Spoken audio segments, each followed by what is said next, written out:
Yeah.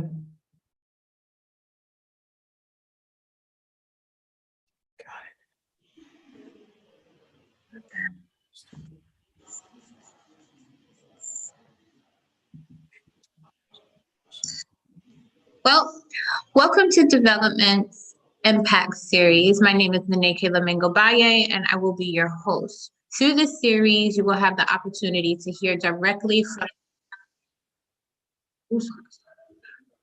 Welcome to the DIF Impact Series. My name is Nene Lamingo Baye, and I will be your host. Through this series, you will have the opportunity to hear directly from Development's alumni who have experienced Develop's mission of re-empowering the global Black community through historically centered re-education that aspires Black visionaries to develop their world differently firsthand. Through today's conversation, you will have the opportunity to hear from Rashawn Lynn and Adwale Thompson, better known as Tosin, Yes. Rashawn and Tosin. Thank you so much for being here with me today. To get started, I would like to learn a little bit about the both of you. So, Tosin, what is your ethnic background? So I am of Nigerian descent. Both my parents are from Nigeria, but I was born in Newark, New Jersey. So yeah. Okay. And you, Rashawn? I'm African American. My family, most of my family that I do know is from the Americas, and with deep roots in the South, I would say. Okay. And where do you currently live? I live in North New Jersey. As well. Okay. Now, what development program did you participate in and what year? Well, I was a part of the first group of entrepreneurs in 2017. That was the year I went there. Okay. I was part of the best one. So it was 2019 class, entrepreneurship. Yeah. Okay. Now, do you currently attend college or have you graduated already? I did some college. I have not graduated. I'm not currently in sending at this point in time. Okay.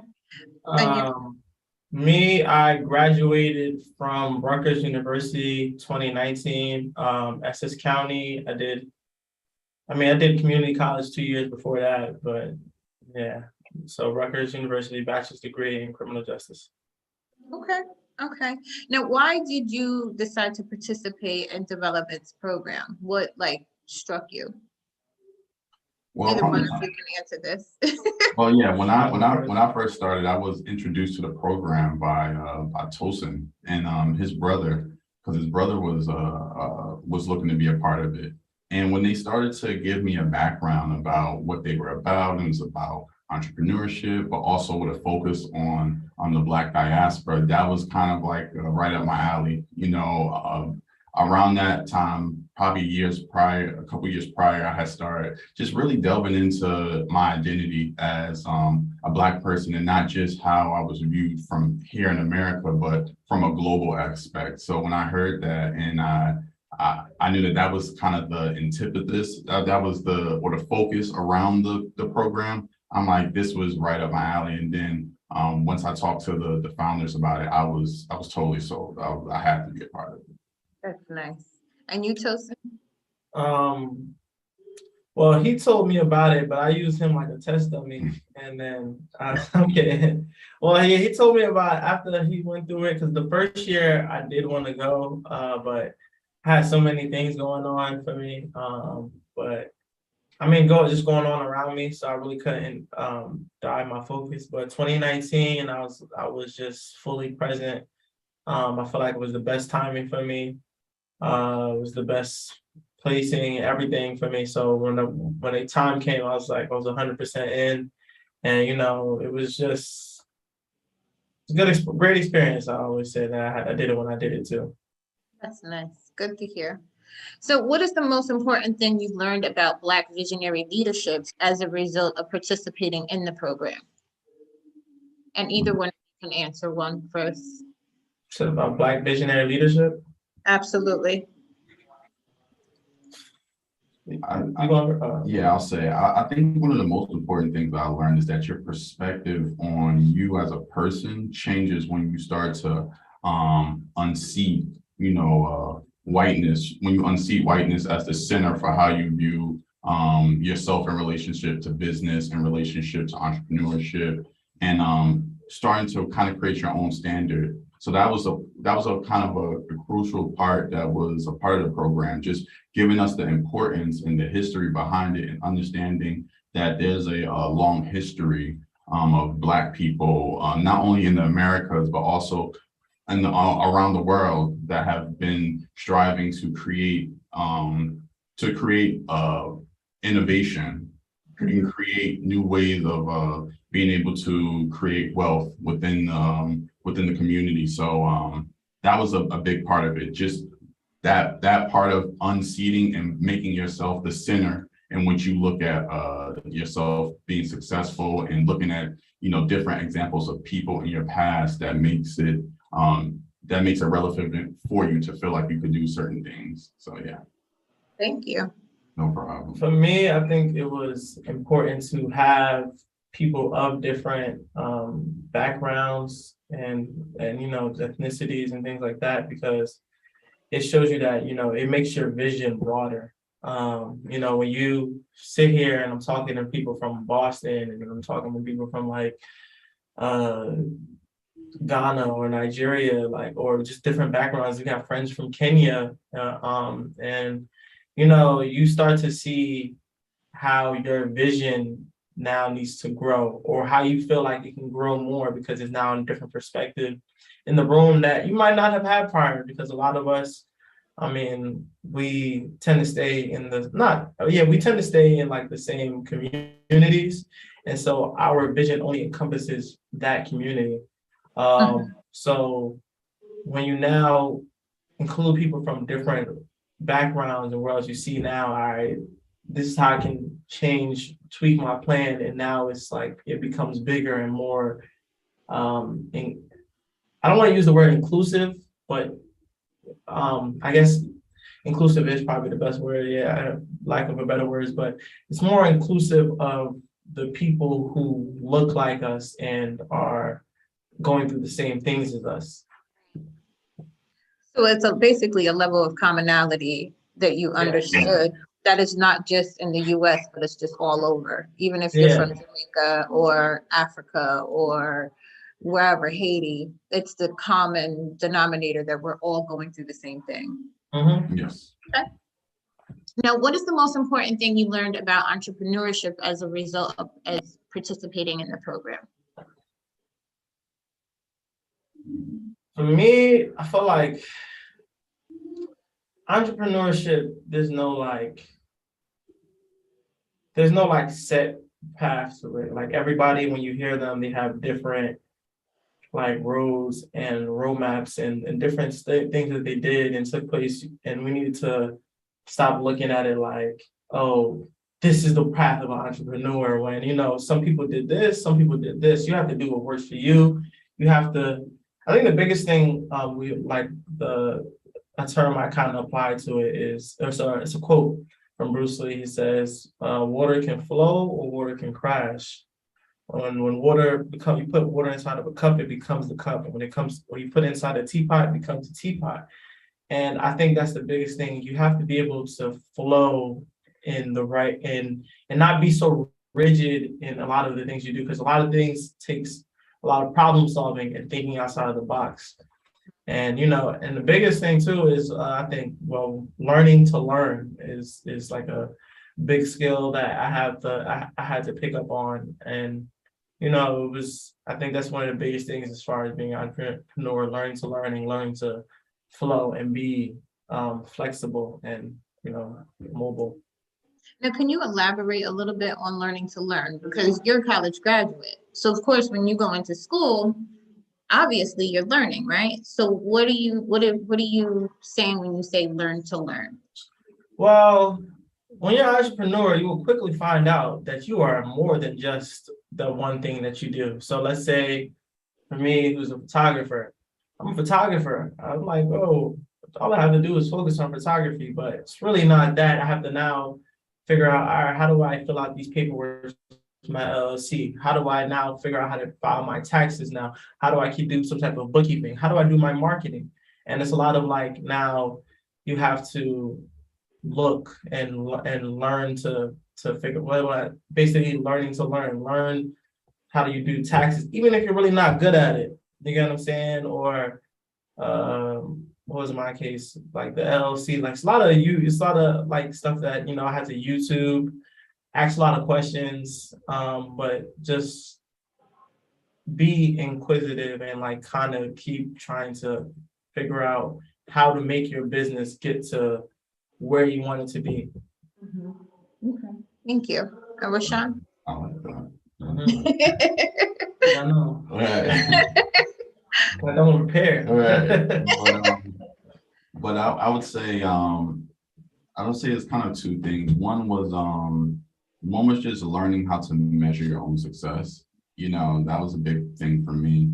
And not having, I feel like piggybacking off of some of what Tosin was saying, not using it or being rigid in your thinking when it comes to how you're measuring your success, and knowing that there's different points where you could find success in things that doesn't always have to line up with a dollar sign, so that was a big part of it too. And another thing was learning just how to delegate.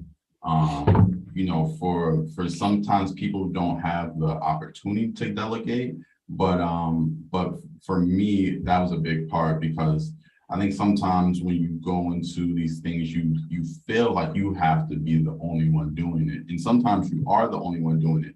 But when there's opportunities to delegate, I guess because you get wrapped up in that mindset, you don't jump on those opportunities. But working as an entrepreneur has kind of have showed me that when you get a chance to find like-minded people that's willing to work with you, that's willing to help you with something, or somebody that you could help put you on something, don't take that opportunity lightly, and just really just go full steam ahead. So yeah. And mind if I add something? Yes. One thing too is I definitely learned here is for us, especially just people of diaspora, we kind of got to change. We're changing like the culture of what it is to run a business and entrepreneurship. Like a lot of us, we look towards a lot of these businesses and it's like, oh, this is a cutthroat business. It's cutthroat and it's this and that. And, we look at it like as being on some type of pedestal. And for us, I think just because of like, the nature of like some of our traumas in this life and just how a lot of us are brought up, changing like the culture of what business looks like for us, you know what I'm saying, day to day, and showing compassion a little bit, or whether it be showing compassion or, understanding, this is not what it looks like what we're told what it looks like going to work. I was always told growing up, oh, if you have your hair a certain type of way, they'll never hire you, or they'll never know. But sometimes those are the most qualified people, you get what I'm saying, for the job. And changing that culture of what we think it is to have a business and run a business is different. Yeah, thank you. Now, what is the most important thing you learned about building personal and generational communal wealth as a result of participating in the program? The biggest thing I learned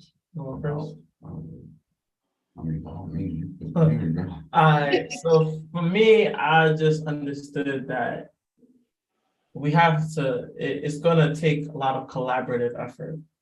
And we are so gun-ho about, oh, I gotta get it on my own. I gotta get it out the mud. And now I'm starting to feel like more of, in order for us to get where we want to go, it's gonna take a lot of more us working together and joining together. And that collaborative effort is it's like that saying that they always say, if you want to go fast, go alone. But if you want to go far, go together. And I think that's one thing I've really started to understand, that you need people, you need relationships, you need to be networking, you need to be doing all those things. I think one thing I had to learn and apply personally myself that was kind of like important to joining is putting my ego to the side with certain things, and learning what my ego, how it helps me and how it doesn't help me. Because ego is a very necessary thing, especially when you have specific tasks to do, and it tells you, your ego tells you in your ear, like, yeah, you got to get this done. We got to get this done. We're going to get this done. But sometimes your ego also kind of can hurt you when it comes to working with people, because sometimes, you'd be like, we're going to work with somebody and be like, nah, you don't need nobody. You don't need anybody around you. We got us. You get what I'm saying? We're going to complete this. If we got you here. And it's like, that's when your ego becomes a little bit detrimental, because now it's not bringing the collaborative effort together to push us both forward. Like, we can do twice the work, twice as fast together. You know what I'm saying? But if you do it by yourself, I mean, yeah, you probably can get it done, but it's going to take you a lot longer to get where you want to go. So as far as the communal wealth, how are you actually applying that? And what did you learn about the communal wealth or generational wealth for you specifically? I mean, for us, it's just, I think it was more so the passing of knowledge. Okay. So passing the knowledge of one's, because there's people who are understanding of what that communal wealth of communal wealth, and talking to more of these people and conversing ideas is the best way, I would say, like, to build a lot of this wealth, because now it's knowledge that you didn't have at one point. And now I can tell my kids, because it took me talking to a tax person to understand, all right, this is how taxes really work. You know what I'm saying? How it helps you. I thought taxes was just something they take off your check, every paycheck at one point, and then also you got to file them when you get back at the end of the year. But right.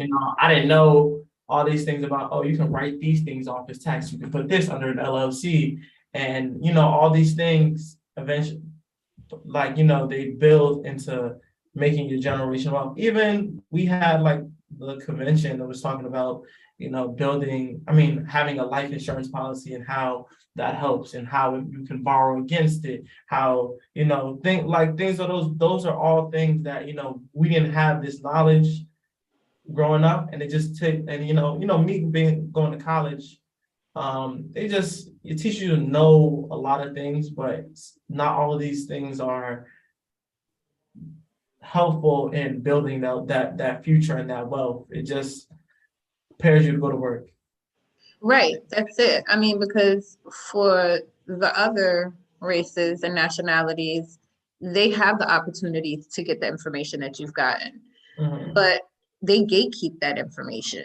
It's not something that is easily given. Like, you could be friends with someone who's Russian, but their dad has already put them onto something, and they're not going to share that information with you, or it may not even cross their mind to share that information. So, I agree with you 1,000%. What are your thoughts on it, Rashawn? Well, I would say, like, I think the most important thing was about when it comes to building wealth is the importance of the paradigm shift in your thinking, and on top of that, understanding that it's a marathon, not it's not a race, it's a marathon, and once you put that in perspective, it changes how you view decisions that you're going to make with money, with the way that you interact with people, and with the things that you want to build. So that's like a big thing that I kind of understood, that I've started to understand that the things I do now, the little things I do now can affect the generations from now, the next generation and next generation on. And when I put that into my thinking, when I enter those thoughts into the framework of how I want to interact when it comes to the financial decisions I make, I think we start seeing a change in culture when it comes to how we move and how we operate when it comes to money. And so that was a big part, because at a lot of times, because a lot of people in the diaspora, and if you're talking about people just here in the US, we're living on a day-to-day basis, trying to survive, trying to make sure that we got food on the table, trying to make sure that we're able to get out the hood, trying to make sure we're able to make a living for ourselves. So when you're living on a day-to-day basis of survival, because of the systems that are in place, you're not thinking about 100 years from now. You're not thinking about 50 years from now. You're trying to survive for tomorrow or for next week or for next month. So when we start to have I see this as us being able to have this space, being able to talk, being able to share these ideas as a privilege. So once we get this privilege, once we have this privilege, okay, we have to change the way we think about these things. And that was a big part of me, understanding that this is a marathon, not a race, not a sprint. And also too, just learning the importance of paradigm shifting when it comes to the mentality that we have around wealth. Absolutely. Thank you. Now, what are some of the habits you've adopted as a result of participating in the program that you did not have prior to the program? I would say, like, for me, it's just like taking a more conceptual framework of thinking when it comes to just different projects that I'm going into. I remember so many programs so many examples of when we were doing exercises during the internship with DIF, that it was it was sessions and thoroughly breaking down what is this aspect of your business that you're trying to create, because you're trying to essentially market a product or a service or whatever it may be, or even a concept to people that they need to be able to, one, emotionally feel like they get behind, and two, feel like it's so important that they have to give their money to it. So just the intricacies that you have to have when it comes to understanding your business for yourself, and them really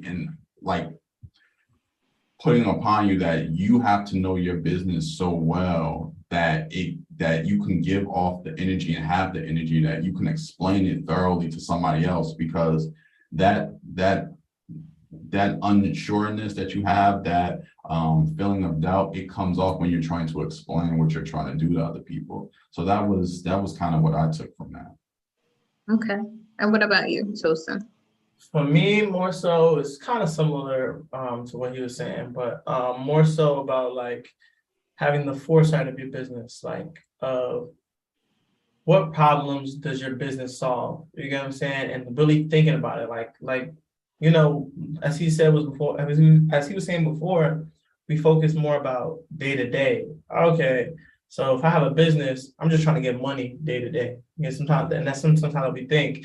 But it's more so like now when I think about having a business, like, or if let's say I want to start another business, what problem does my business solve? How does it cater to the greater good or the greater community of the world? And just thinking about that, because you want a business that it serves bigger than just you. You know what I'm saying? And I think that's what, like, how I think about it, not just, all right, I need some money in my pockets or my bank account. Because if you have something that caters to the world, you won't have to worry about, all right, well, is this going to be making money today, tomorrow, this and that. If it serves the greater good, the purpose of the world, especially just, the idea of what's it solving, it's about bigger than me, then it's always going to be somewhere that you can find funding or find income for the business. You get what I'm saying? And things like that we don't really get taught about. People think business is just about getting money, but it's really to, like, cater to the community and just the world around us. Yeah. Thank you. Now, are you currently a business owner or actively building a business? If so, can you tell me about it? So yeah, I'm actively building a business. I've had a clothing line for some time now, from the minute that I stepped foot into DIF, and it's called Shoy Ali. And really the ethos around the brand is just creating creating a world that had, well, creating a commentary on how Black people are or how Black people, our relationship to the workforce, our relationship to the world around us, from on a diaspora aspect, and just how we are, how all marginalized people are, our relationship to the world around us. So a lot of the things around the brand and the pieces that I make are around the things that are happening to us on a wide scale, whether it be racism or whether it be misogyny, whether it be name any social ill that we're going through, and kind of putting that through clothing in new and clever ways, and finding a way to make this commentary, make it fashionable, but also having a conversation about these things and having a deeper talk about the importance and why it's important to shift. I feel like a big part of this conversation is about shifting the paradigm and shifting the thought, and kind of understanding why we have to create more culture around eradicating these different ills that we face, because they're cancers in the community. Right. How about yourself, Tosin? So yeah, I run a business. It's called Hard Work Media. Like I said, it just started off at first like just a regular photography business, but then as I started to expand the idea of what I wanted to do and why I wanted to do it, I wanted to create a platform for, people of the diaspora to be highlighted, and because a lot of times our story is told by people that don't look like us or not from our culture, and it's a lot of common misconceptions about just what we are, and then they form stereotypes, and I wanted to be able to put us in a better light than we have been put through history, and I think so it just creates a level of what's the word I'm looking for? It just creates a space where people can look and see, wow, this is what I am, this is what we are as a people. You get what I'm saying? It's not what we see on this channel or whatever this channel, this is create like a form of sense of pride, and it's cultures.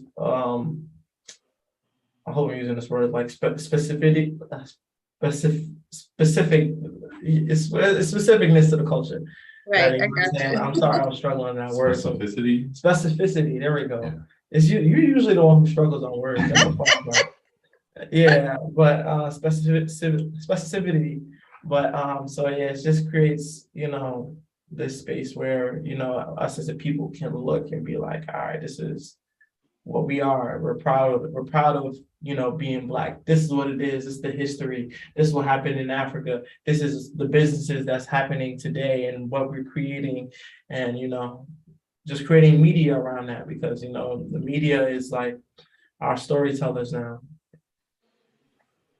They haven't been doing a great job, so I'm glad that you're going in that arena. So has development impacted your entrepreneur journey, would you say? 110%. Absolutely. 110%. Absolutely. Good. Why?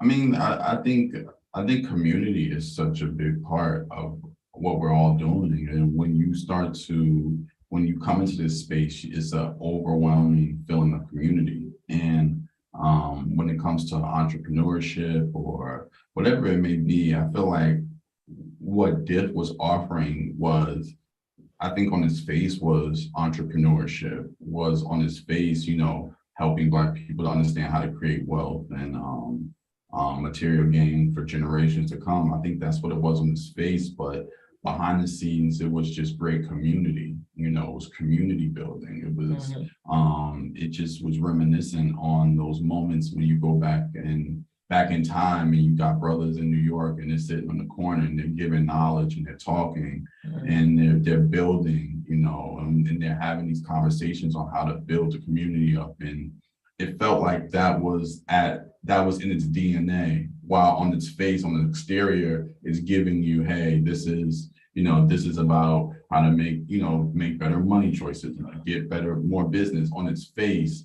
But when you really got down to the DNA on what the program was about, it was really centered around creating community as well. So that was something that I said I want to replicate when it comes to the business that I'm creating, is having conversations, but it's a community conversation that we're having. It's not just for a certain amount, for these select few people. No, it's a whole community conversation that we're having. So they've definitely, really helped me and inspired me when it comes to my entrepreneur, ventures. And you, Tosin? Yeah, it definitely did. It's just like basically what he was saying about the whole community. Don't you steal mine? I was getting to it, brother. No, but yeah, like he said, the community, but then also like for me, it kind of personally for me, it kind of shifted my mindset. Like I was like more of like kind of being like hustling a little bit more, like, oh, we got to get this a little bit here and there, da, da, da. But now it shifted my mind from hustler to entrepreneur in a sense. So now I'm more thinking about, how to grow this business and not just making, like I know we said kind of repetitive before, but like making $1 for the next day. But the community, I know he said, I know he had his own spell about community, but the community thing was very, very important too, because it helped me grow as far as like the whole making a business for your people and yes, for yourself, because you have to have like a certain level of passion. It has to be like entrepreneurship is almost like having like a perfect mix of certain things. Like gotta have like community, but you have to have your passion there. But then you also have to drive, and it's a mix of different things, and really laying that blueprint down for what it is to be this and why it's important is really give you a whole nother like battery in your pack. You get what I'm saying? So when I was doing it, it's just like, oh, well, just till this day. But now I think more in foresight and down the line and how do I make this for my family, for my next generation, my kids' kids, and also understanding, it's not, it's not just about, when it's not just for you, and you understand that it's for like a later generation, you also understand what it is to be like, all right, you gotta take some L's right now. Like my dad used to always say this, and my mom and my dad always say this, deny yourself immediate pleasure. And it really gives you that like, all right, so, but it's easier said sometimes than done, because it's also understanding like, yeah, it may not feel great right now, but in 2, 3 years, 4 years, 5 years, when you know what you're doing it for, you know what you're working toward every day, and it becomes more of a something that you can bear through until you can reap the fruits of your labors. I just want to say something too. I think part of it too just goes to do Black people have businesses that cater to them? And and when I say, I mean like really cater. When you think about like Diff and the way that they've inspired us to create businesses that cater to Black people, that not pathologize Black people, not talk down to Black people, or not tell Black people, not appropriate Black people and then try to sell them, stereotypical images of themselves. Not that, but catering to Black people, and not just in aesthetically pleasing way, but only in a deep way. When you're creating businesses that have conversations that get to the root cause of the problems that we're dealing with. That's what I feel like is also what I took from Div, like creating a business that caters to Black people in a deep and I mean in some ways spiritual way. Yeah. So yeah. And that's important, because it's like the value, because sometimes people will sell something like really good that's for us to somebody else, and then the whole good, like a lot of people outside of our own culture see the value in our culture, but sometimes when us as ourselves, it's hard for us to see the value when you're in it. It's like not being able to see the whole big picture. And when the diff development was so important because it helps you to see the bigger picture of things. So that's not like I'm not selling a culturally important idea or business for pennies on the dollar just because you know you're trying to make big bucks. You understand that this is bigger than just yourself now. And understanding that can now like push not just you, but you know, the community, the culture, the diaspora, you know, worlds ahead. You know what I'm saying? Because you know, we already definitely, you know, we're going against like the odds sometimes with certain things and when we do it. And you know, we do things that are extraordinary and you know astronomical, but if we can't keep the momentum with it, you know it Feels low. yeah yeah. Thank you. Now, are you actively taking steps towards building wealth? If so, what are the steps that you're taking, and how has development impacted your financial journey? So this is a two-part question. So the first part is, are you actively taking steps towards building wealth? Yeah. Well, yeah, I'm definitely actively taking steps to build wealth. I've been working on my credit for a while now, and also too just having money put aside too, because I've been looking for a home. So that's a big part of it as well. And I'll say right now those are like the biggest things that I'm doing. And what was the second part of the question? And the second part was, how has development impacted your financial journey? I mean, well, that was just, I feel like that part of it was always in the, like, from the jump, it was always about, hey, here are steps to do. These are the things that you have to do to create a more wealth. It's past just saving money. It's past just the traditional ways you see this. It's all these different avenues you can go about creating wealth, and just getting that kind of that lexicon of just endless possibilities you have of creating wealth and sustaining wealth, and you know, having different speakers come in that break things down, like Tosin talked about. The woman that came in that was talking to us about life insurance. There's other brothers that came in talking to us about stocks. And just or also to talking about companies, tech companies.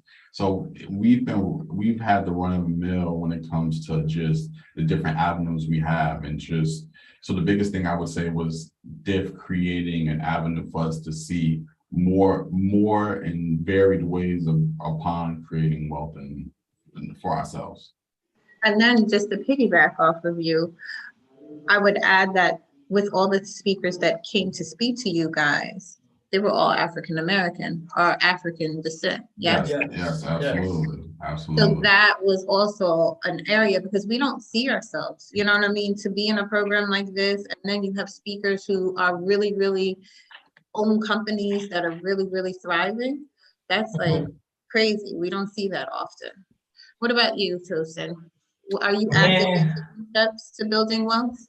Yeah, I've definitely taking the roller coaster of building as well, and so like trust me, and I think that was what's good about it. The lessons within the lessons, it's like, yeah, they were telling us to do a bunch of things, and then also telling us that, listen, there's always going to be obstacles in the way, so it's not always going to look perfect. Like me, I'm working on my credit. My credit's been great. My credit's been bad. My credit's been great again. My credit is currently kind of iffy right now, but we're working on it.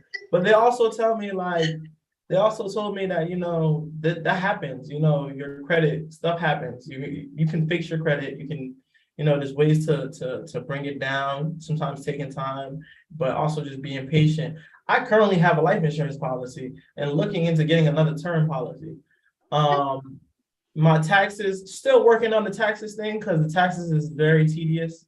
But I understand now like what's ahead, like because there's like something I read in a book. It was actually a comic book, which is funny, but it was like about a bird who kept trying to fly out the window, but the window was closed. Wow. And it kept running into the window every time it got the chance until it just stopped because it like kind of gave up.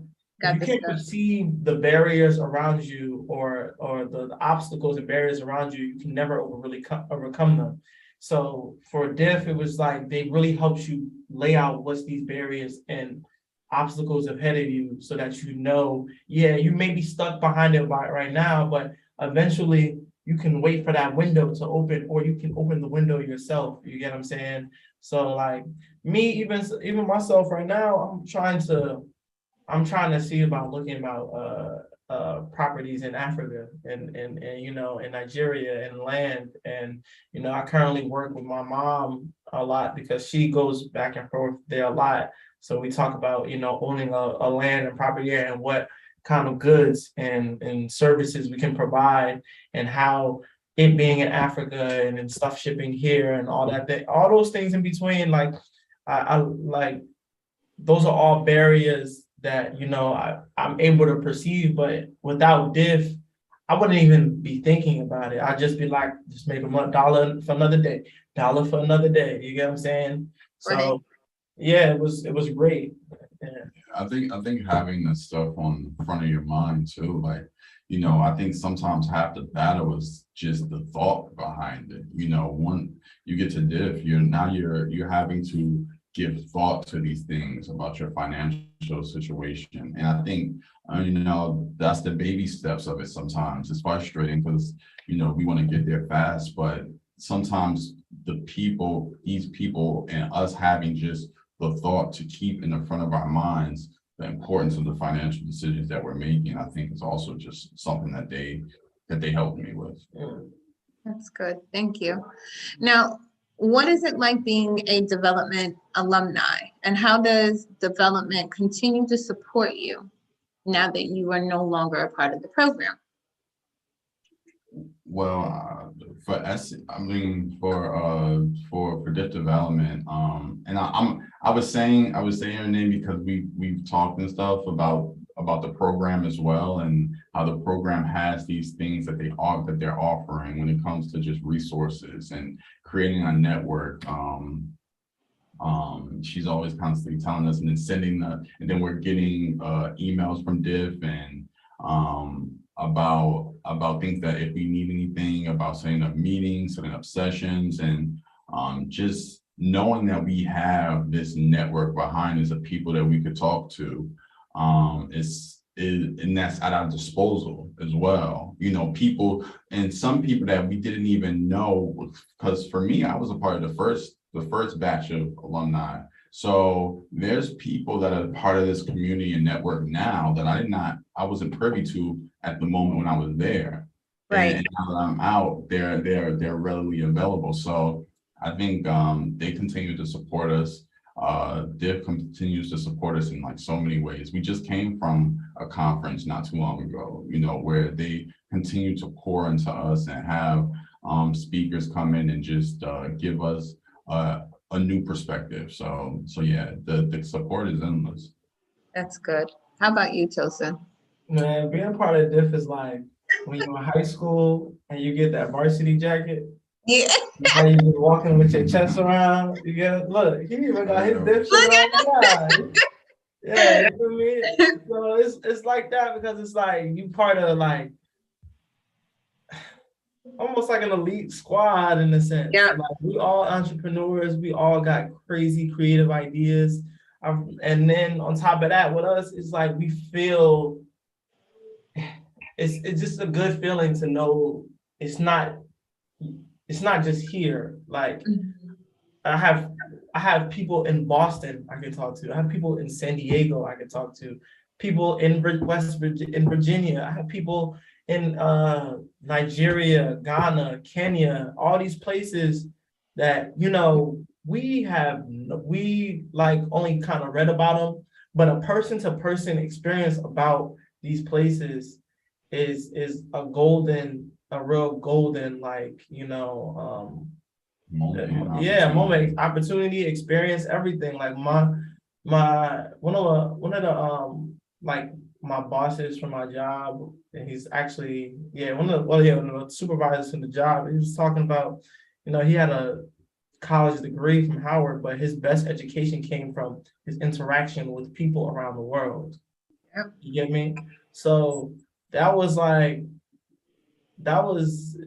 and that it's just been such an amazing experience, and it keeps you going and motivated too to have all these experiences, because it's the biggest thing I know. I think when you're talking to people who's just from one community, they're always talking about hypotheticals of how people are around us. It's not anything concrete, but to say I know for sure that this is what happens in this country, or this Right. is what happens in this is something that you can always take, and it's always gold, it's always golden, it's always valid, and you can always end up applying it some way. Mm-hmm. It's always just for us about thinking about outside the box and how to do it. Right. Now, how has development inspired you to give back to the Black community? I mean, go ahead. I was gonna say that, I mean, it's opened my mind on different ways you can give back.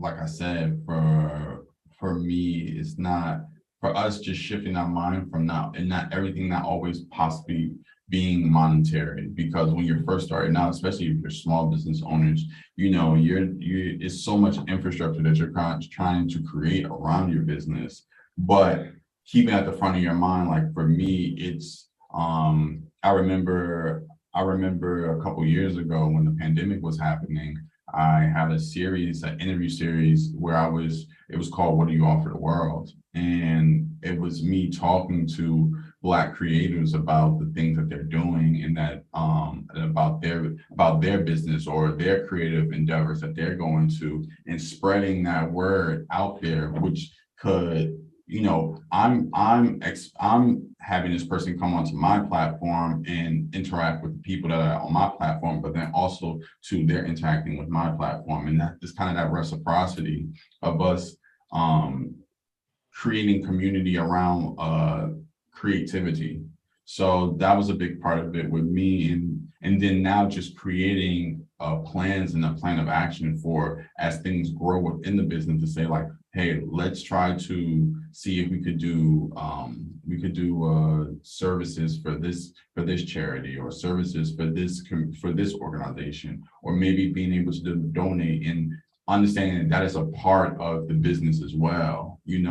That giving back has to be a priority within the business as well. It's not an afterthought. It's not a point of charity. It's a point of duty when it comes to creating your business. So I feel like that's a big part of what DIF has. When even in the infrastructure of your business, putting in giving back as being a central focus as well. So yeah. So let me ask you, you said you created a series. Do you think that if you had not had the opportunity to participate in the Consultrepreneurship program, would you have had that thought process to create that, or no? Probably not, because but definitely not. I could say definitely not, because when we were at DIF, it was about trying to create opportunities even in a time of crisis, and creating creating avenues in information thought path. Informational conversations and stuff around Black people, even in a time of great crisis. And those are thought patterns and thought processes that I wouldn't have had if I hadn't had that education from DIF, having people talk to us and come in and telling us how to think critically, even in a time of great crisis. Okay, thank you. How about yourself, Tosin? I mean, I'm a little bit more literal, I guess, in how I did it. So for me, I just did what I could do best. So SCMP helped me. So different development, I should say. But yeah, they definitely helped with me. So even me, I had picked up a couple mentees and, started teaching them, all right, this is how you use a camera. This is how you take pictures. This is the kind of pictures they're looking for. Just little things like that. to help them grow. And then it's funny, one of my mentees helped him shoot for one of his brand, take pictures for his brand. I was a little heartbroken because I was like, man, I've known this guy for a long time. And I was just like, so you didn't want to call me. But then I was like, also, my mentee has to shine too. So yeah, so definitely just growing like that, because you have to, our knowledge can't be hoarded. You know what I'm saying? You don't want to hoard this knowledge just for yourself and be gatekeeping, because that didn't help anybody grow. You know what I mean? It didn't help anybody. It's not going to help the world around you. Everything that we know now was passed down from someone else. I mean, for me too, I'm also trying to see, I'm working on like doing some type of give back when I go back to Nigeria, whether it just be like simple books and clothes and stuff like that. And, for me, it's more so it was the example. I can't say it's anything specific, but the example of Diff giving and pouring so much into us that it's like I now feel inclined and like I have to pour into someone else. You get what I'm saying? Otherwise, your work kind of feels empty. You get what I'm saying? Like you could be getting all this money, you're just giving to yourself, but it's like, there's no feeling like being able to help someone else out or put someone else in a better position. And there's no bigger flex than as like I hope this person gets to this position. I mean, not in a braggy way, but definitely knowing it in your head is like it's good. It's good for your soul, spirit, and everything. And I wanted to say, like, I think that, with just the atmosphere that they created when it comes to giving back is also too, over time, I would hope more people will understand that, this idea of you feeling that you have to save a whole community by yourself. No, the little actions that you do, whether it's, like Tosin picking up 2 or 3 mentees, whether it's me talking to, I think my series was about 6 or 8 weeks, talking to 8 creatives and creating that network and having that interaction. If we pick little things that we could do amongst ourselves to give back, that's when you create a whole change. You create an atmosphere, or you create it's a duty for you to give back, to find people to pour into. And as long as we have institutions like DIF, we're going to continue to have more people feeling like they can do things like this. Basically, it's a community. When you think along those lines, that's what a community actually is, in the healthy way, not in the ways that we know of it. So what impact has development inspired you to make on the world, and where can people go to see you developing your world differently in action? I'm sorry, I apologize. Repeat that question one more time. No problem. What impact has development inspired you to make on the world, and where can people go to see you developing your world differently in action? I mean, I think the biggest thing I think impact is like telling us to give our gifts. Like we all have gifts or something that we're particularly good at. It could be skill wise, personality wise, that it's God given. And you have to give it back to the world. Like I said, for me, I mean, I feel like I'm multi-layered with a lot of things. It's like, all right, yeah, I take pictures and I do video and videography, and but outside of that, anybody knows in Diff, like I'm high energy in a sense. Like I'm the type where I was like, we're all here going out, or we're gonna do something, or we're gonna be laughing, we're gonna be enjoying, because as people, we definitely need that. Me work, you can see that. I mean, and this is more so to the photography. I mean, like I put a lot of stuff on social media as far as pictures and photography, but outside of that, I work now for the city of Newark. So I shoot and do a lot of media and content creation for an office called the Office of Violence Prevention and Trauma Recovery. So I create a lot of content around, the traumas. Well, solutions to traumas in our communities, and especially in this place like Newark, where there's a lot of people of color and different ethnicities. So my gift definitely aids in telling that story of, all right, this is how we're trying to help a community of people. Yeah, I hope that answers your question pretty good. Thank you. How about you, Rashawn? I think the biggest thing that it's taught me when it comes to like creating an impact on the world is trying to create and change culture and how we we interact with culture, and having a really deep analysis on culture and the things and the images that we're seeing. So that's a big part of my brand, peeling back those layers and creating fashion around it, being fashionable around it, creating comprehensive pieces that, not just generic, but, things that have deep conceptual meaning. It's not just a t-shirt that says racism bad, it's about peeling back the layers on, what is racism, where is it coming from? And how do we proliferate it amongst ourselves at moments in time, or anti-Blackness.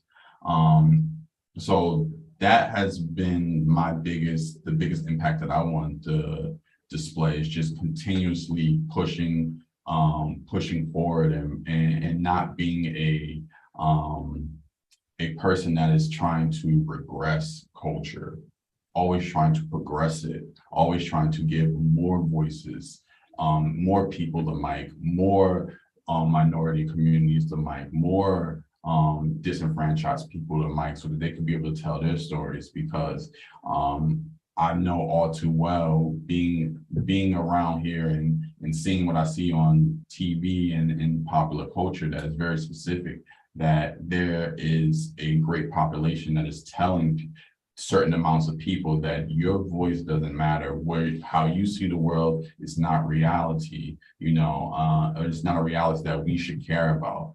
And the more and more being around Diff and the community that they've created, and just being here, it's taught me that, I have to be a champion for progressiveness, for people to progress, for culture to progress, and for more people to be able to talk about the things that's going on with them. So I have an Instagram page right now for Shway Ali, which is can I plug mine?